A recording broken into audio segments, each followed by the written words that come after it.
अस्सलाम वालेकुम, मैं हूं रेहान तारिक और आप देख रहे हैं दस्तक। कौमी असम्बली के मैदान से बाहर तहरीके इंसाफ पंजाब असम्बली के महाज पर डटी हुई है।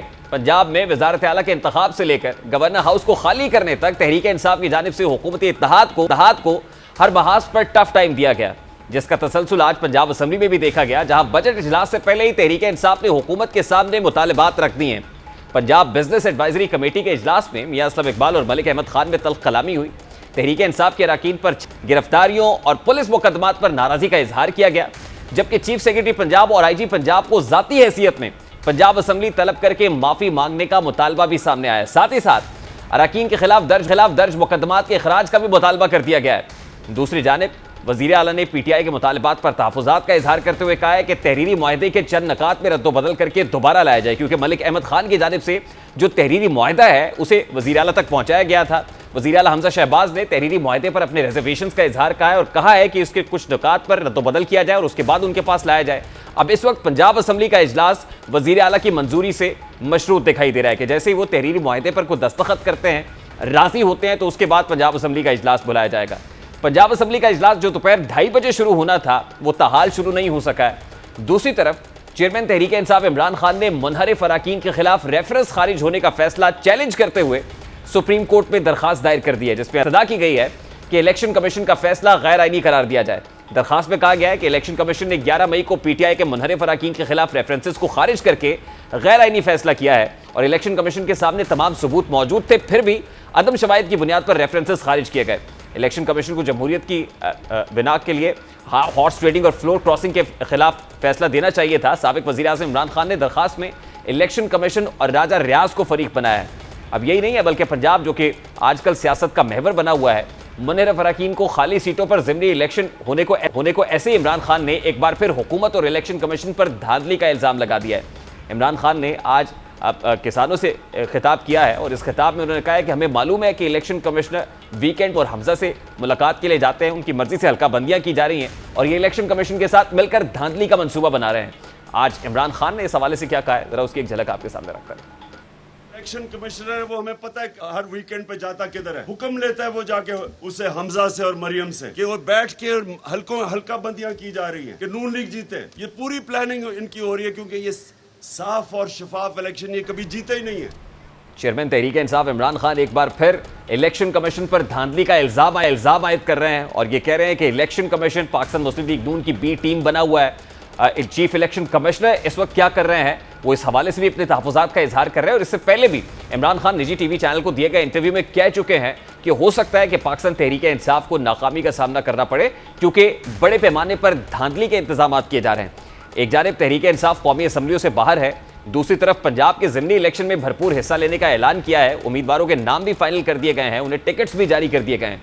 PTI ने PP 7 से शब्बीर अवान, PP 83 से हसन असलम और PP 90 से इरफान नियाजी को टिकट जारी किया है और इसी तरह 97 से अली अफजल, PP 125 से मियां आजम और PP 127 से नवाज भरवाना को टिकट जारी किया गया है। PTI ने PP 140 से खुरम विर्क, PP 158 से अकरम उस्मान, PP 167 से आतिफ चौधरी, PP 168 से नवाज आवान, PP 202 से मेजर रिटायर्ड सरवर, PP 217 से जैन कुरैशी जो शाहमूद कुरैशी के साहबजादे हैं, उनको टिकट जारी किया गया और PP 224 से आमिर इकबाल शाह, PP 228 से इज्जत जावेद खान को टिकट जारी किया गया है। पाकिस्तान तहरीके इंसाफ ने PP 272 से मौसम जतोई और PP 273 से यासिर जतोई को टिकट जारी किया है। यानी बाई इलेक्शंस के अंदर भी पाकिस्तान तहरीके इंसाफ भरपूर तरीके से कंटेस्ट करने का इरादा रखती है, लेकिन इस वक्त पंजाब के अंदर जो पॉलिटिक्स हो रही है, आसिफ अली जरदारी साहब पंजाब में डेरे डाले हुए हैं, वो बिलावल हाउस लाहौर में मौजूद हैं, मुलाकातें कर रहे हैं।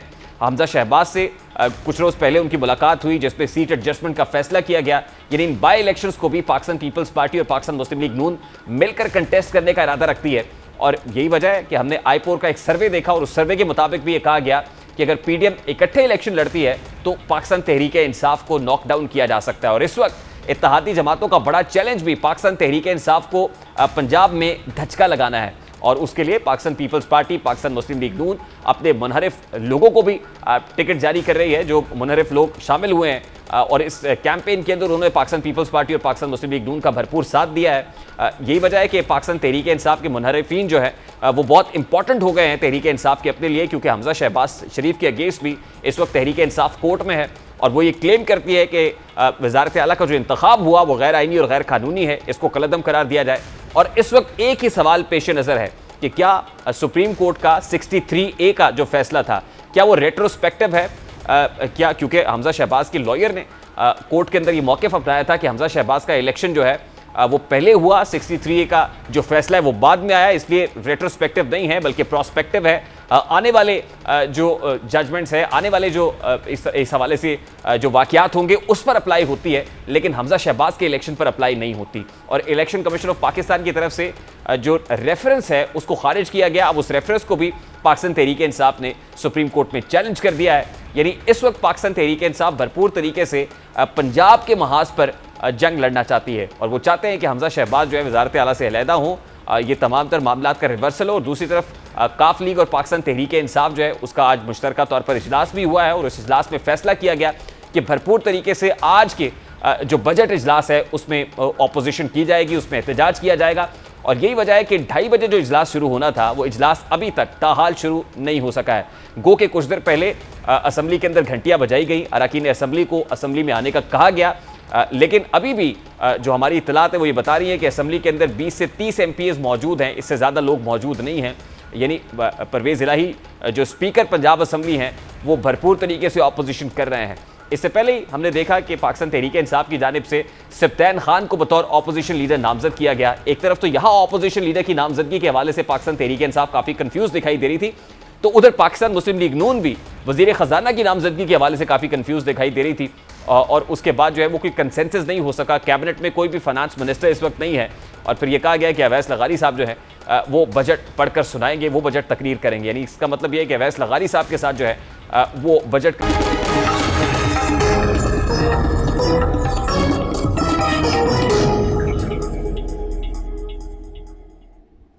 Welcome back. वफाकी हुकूमत की जानिब से बजट पेश किए जाने और दोस्त ममालिक की तरफ से मदद आने की यकीन दहानियों के बावजूद माशी गैर यकीनियत है कि खत्म होने का नाम नहीं ले रही। डॉलर एक बार फिर अपना रिकॉर्ड तोड़कर इंटर बैंक में 203 रुपये 86 पैसे की बुलंद तरीन सतह पर क्लोज हुआ है। रवा बरस बजट खसारा 5200 अरब रुपए, तिजारती खसारा 58% यानी 45 अरब, जबकि करंट अकाउंट डेफिसिट 16 अरब रुपए रहने का इम्कान है। ऐसे में महंगाई में इजाफा नहीं, तूफानी इजाफा मुतवक्के है। हुकूमत ने IMF से कर्ज के हुसूल के लिए कड़े इकदाम तो कर लिए हैं, लेकिन जहां IMF डू मोर के मुतालबे पर कायम है, वही हुकूमत की दिगरगू सूरत हाल जल्द अज जल्द किसी बड़े रिलीफ की मुतलाशी है। ऐसे में रियासत को बचाने के लिए मुल्क की सरहदों की हिफाजत के साथ साथ मुश्किल माशी हालात से निकालने की पाक फौज ने एक बार फिर कलीदी किरदार अदा किया है। Chief of army staff general Qamar Javed Bajwa की सरबराही में तीनों मुसल्लह अफवाज के आला सतह के वफ्द ने चीन का दौरा किया। बैनुल-अक़वामी और इलाकाई सलामती की सूरत हाल पर अपने अपने नुक्ता नज़र पर तबादला ख्याल किया गया और दोनों ममालिक के दरमियान दिफाई ताउन पर इत्मीनान का इजहार किया गया। इस दौरे के बाद से तवक्को की जा रही है कि पाकिस्तान की बिगड़ती माशी सूरत हाल में कुछ बेहतरी नजर आना शुरू हो जाएगी। गो कि ये स्ट्रेटेजिक नौयत का दौरा था, लेकिन ऑब्वियसली इसके इंप्लीकेशंस तो होते हैं और चीन एक बार फिर पाकिस्तान की मदद को तैयार हो जाएगा। इसी मुतालिक वफाकी वज़ीर ख़जाना मिफ्ता इस्माइल भी गाहे गाहे बयान देते रहे हैं कि चीन ने पाकिस्तान का 2 अरब 30 करोड़ डॉलर कर्ज रीफाइनेंस करने पर इत्तफाक कर लिया। यानी ये रोल ओवर मिल जाएगा जो चीन की तरफ से कर्ज दिया गया है और चीन से पाकिस्तान को बहुत जल्द 2 अरब 30 करोड़ डॉलर मिलने का इम्कान है। ये रोल ओवर की मद में होगा, जिससे मुल्की ज़र मुबादला के ज़खायर में इजाफा होगा।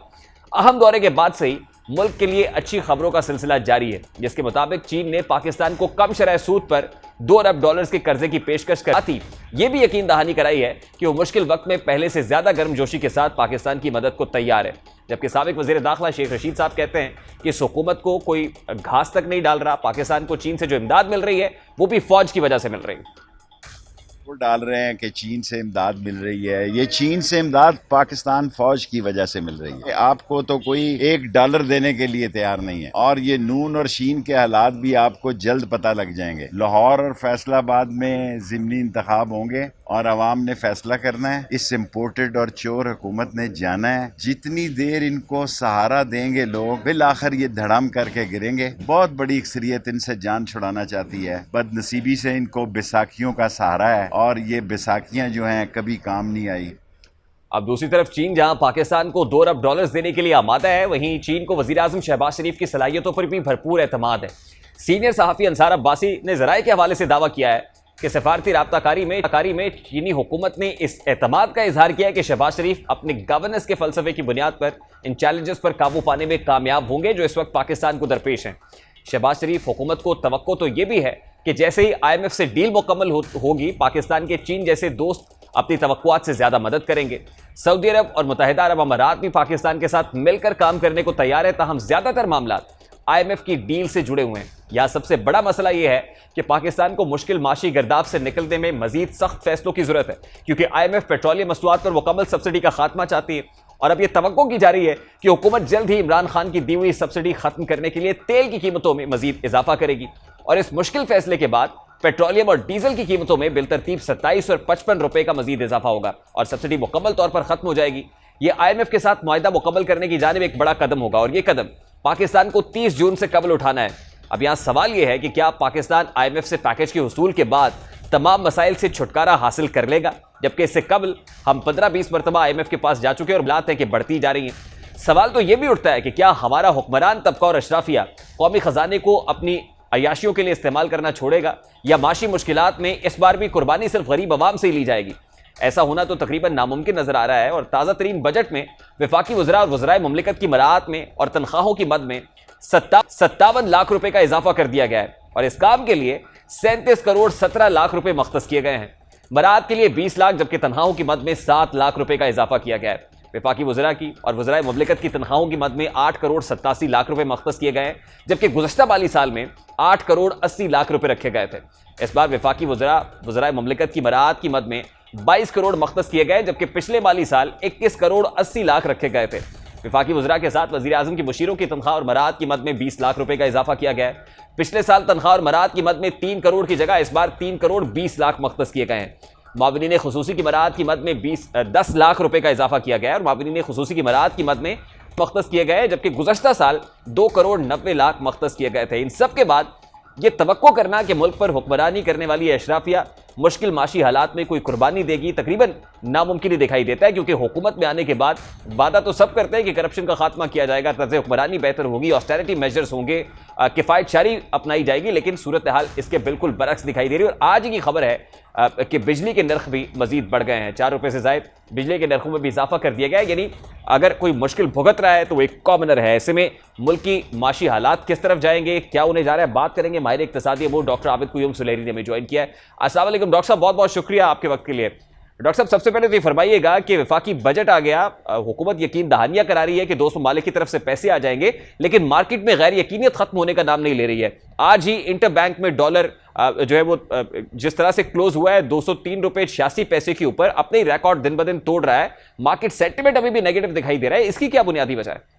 कि अभी तक IMF की तरफ से जो क्लैरिटी मिलनी थी कि IMF जो है वो पाकिस्तान को अगली ट्रांच रिलीज कर देगा और IMF का लेटर ऑफ क्रेडिट मिल जाएगा, वो अभी तक नहीं हो पाया। और आपने सुना होगा मिफ्ता इस्माइल साहब को उनके प्रेसर में भी और बाद में उनके एक आध TV टॉक शो में भी उन्होंने खुद एडमिट किया कि जो पर्सनल इनकम टैक्स वाला जो इशू है उस पर हुकूमत पाकिस्तान और IMF के दरमियान अभी मजीद बातचीत जो है वो चल रही है। इसी तरह से जो GST एग्जम्पशन दी है अब दोबारा से इस बजट में एग्रीकल्चर इक्विपमेंट्स पे, बीजों पे, सोलर पैनल्स पे, तो IMF ने पिछली हुकूमत से पूरा एक मिनी बजट इस पे लिया था जिसमें उनका ये मौक़िफ़ था कि ये इस तरह के एग्जम्पशन जो हैं भले आप उनको जितना मर्जी जस्टिफाई करें वो आपके टैक्स कलेक्शन सिस्टम में डिस्टॉर्शन का सबब बन रही है। तो ये 2-3 और तीसरा जो इसमें इम्पॉर्टेंट चीज़ है जिसको कि फौरी तौर पे तमाम एक्सपर्ट्स ने और मीडिया के दोस्तों ने भी हाईलाइट किया था पोस्ट बजट कॉन्फ्रेंस में कि वो जो इस वक्त इनकम दिखाई जा रही है उसमें से कुछ हेड्स ऐसे हैं जो कि ओवर एम्बिशियस लगते हैं और कुछ हेड्स ऐसे इम्प्रूव नहीं किए गए।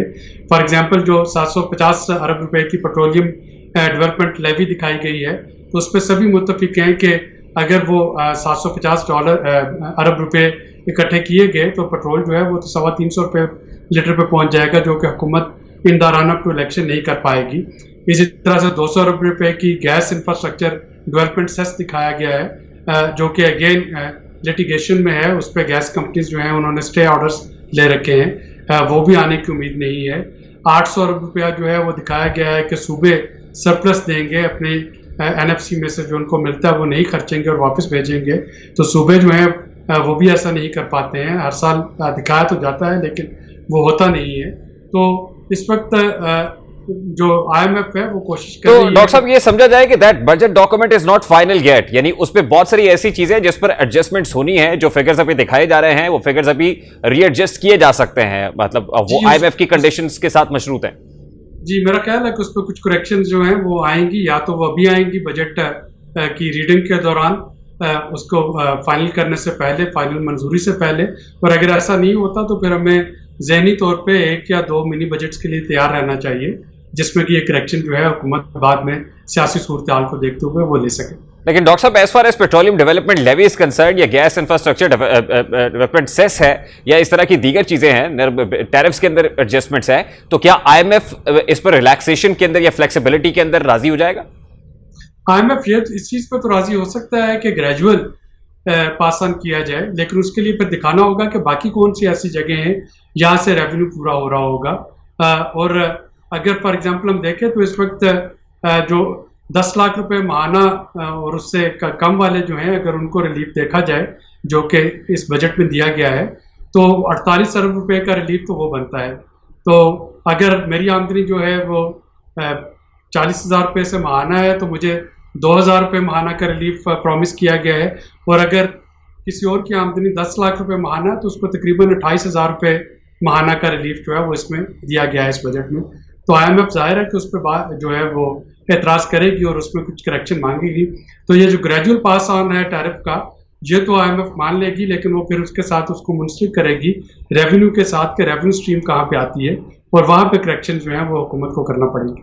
डॉक्टर साहब, लग रहा है कि at this point in time IMF को कम से कम अपनी शराइत के ऊपर राजी करना तो बहुत मुश्किल होगा, क्योंकि जितनी तेजी से फॉरेन एक्सचेंज रिजर्व्स का मामला आगे बढ़ रहा है, डिप्लीट हो रहे हैं, वो एक बहुत खतरे की घंटी है पाकिस्तान के लिए। बताया जा रहा है कि चीन से भी कुछ मदद आ रही है।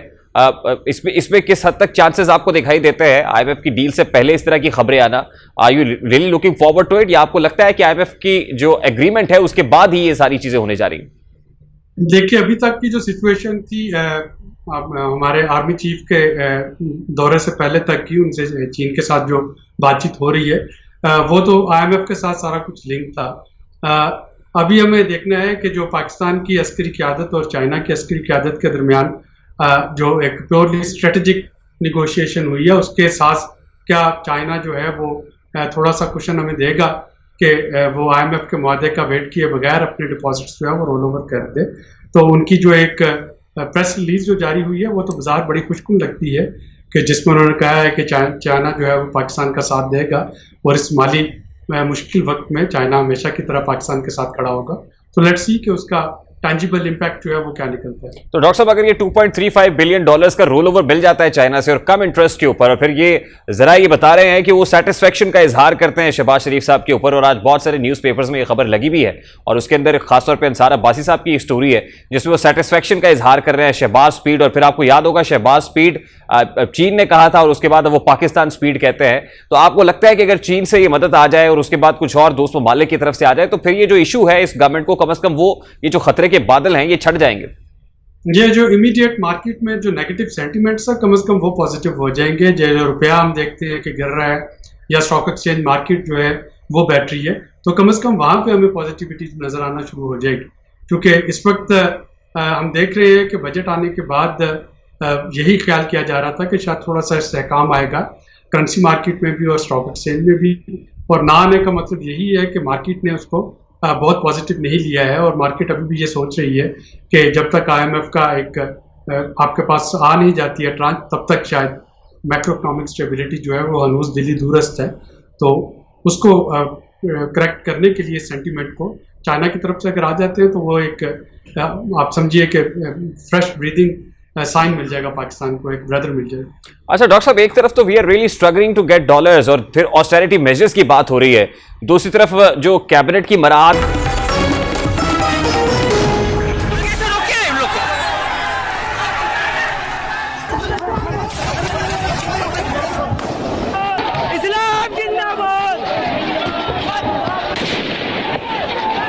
इस्लाम जिंदाबाद बोल देने पे पुलिस को हक है गोली मार दे। सरकार कहाँ सोई है अभी?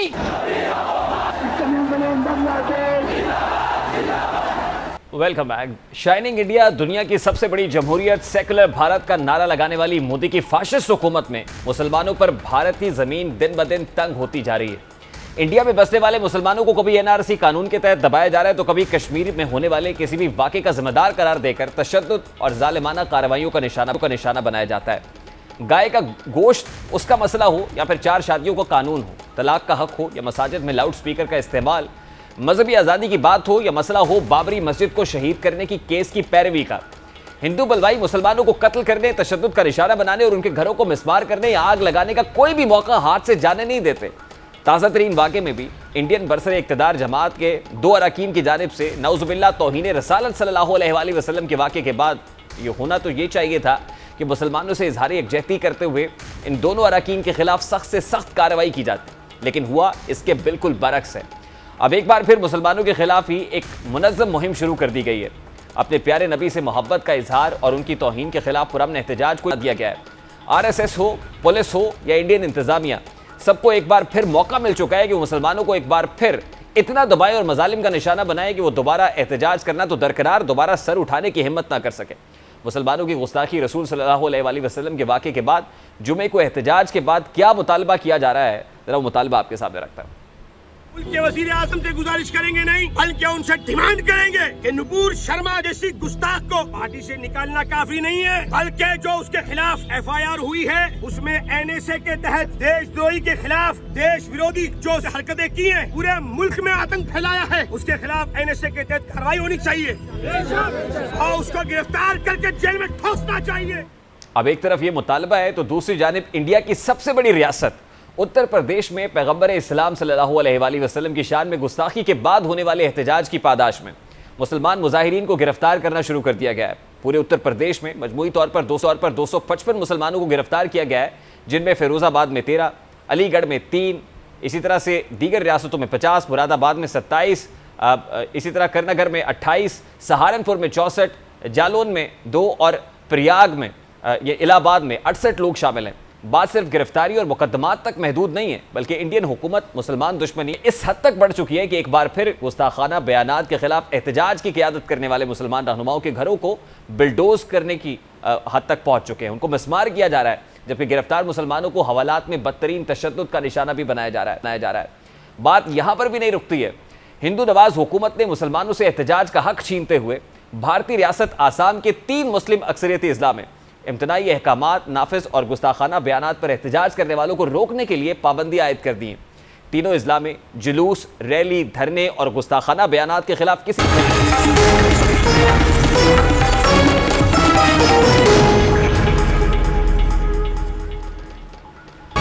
Welcome back. जनाब इमरान खान वजीर आजम पाकिस्तान थे और बुशरा बीबी खातून अव्वल, जबकि पंजाब में सादउल्लाह उस्मान बुज़दार वजीर आला पंजाब थे। मगर पर्दे के पीछे एक किरदार ऐसा भी था जो वजीर आजम और वजीर आला दोनों के इख्तियारात इस्तेमाल कर रहा था, और वो किरदार था खातून अव्वल की क्लोज फ्रेंड फरज शहजादी और फरा गोगी।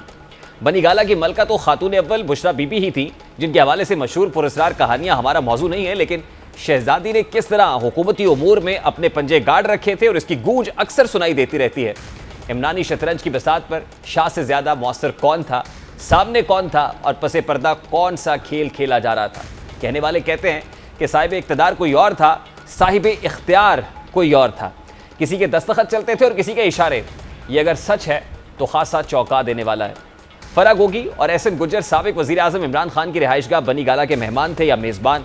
इस रात से भी पर्दा उठ गया है कि ये मशकूक जोड़ी अक्सर बनी गाला आती थी। स्पेशल ब्रांच के रिकॉर्ड में इंकशाफ किया गया है कि वो बनी गाला में विजिटर के तौर पर नहीं बल्कि फैमिली मेम्बर्स के तौर पर ट्रीट किए जाते थे और सिक्योरिटी रजिस्टर पर उनकी एंट्री का इंदराज नहीं किया जाता था। वफाकी वज़ारत दाखिला ने तहकीकात का आगाज़ कर दिया और वज़ीर आज़म की रिहाइशगाह बनी गाला के अलावा कहाँ कहाँ ये जोड़ा वज़ीर आज़म के फैमिली मेम्बर्स का प्रोटोकॉल और मरात इंजॉय करता रहा। वज़ीर आज़म के सिक्योरिटी प्रोटोकॉल्स और SOP को क्यों नज़रअंदाज किया गया और किसके अहकामात पर धज्जियाँ उड़ाई गई।